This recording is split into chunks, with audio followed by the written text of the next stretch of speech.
Sì, ciao. Oggi su richiesta dell'opposizione è stata indetta una commissione per discutere di quale progetto ha l'amministrazione comunale che governa in questo momento rispetto all'area dei reduci, zona reduci.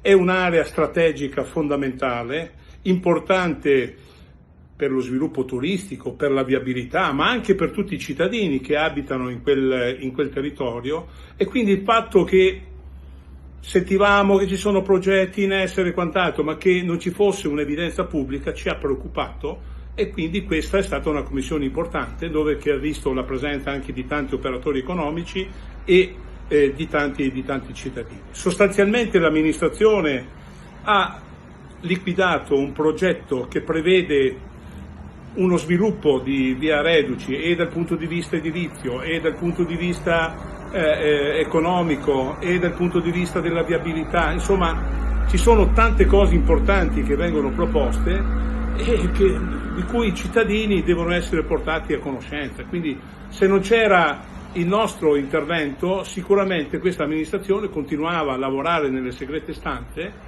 Invece li abbiamo portati allo scoperto, e purtroppo abbiamo scoperto che hanno deciso tante cose, il progettista ha deciso tante cose, ma che l'amministrazione in maniera confusa dichiara di non essere d'accordo. Ma se hanno pagato un tecnico che ha presentato un progetto, perché non dovrebbero essere d'accordo?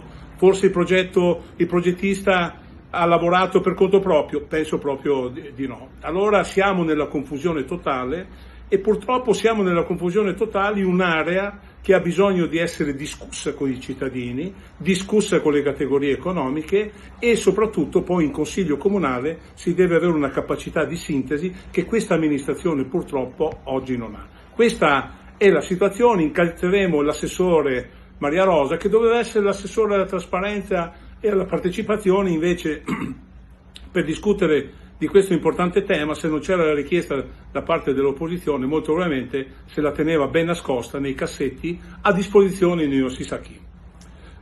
Questa è la situazione politica della nostra città. Naturalmente il sindaco non era presente alla discussione. Quando ci sono temi importanti, delicati, che riguardano il futuro vero, la carne della nostra città, è assente e si impegna in altre operazioni più volubili e più di facciata.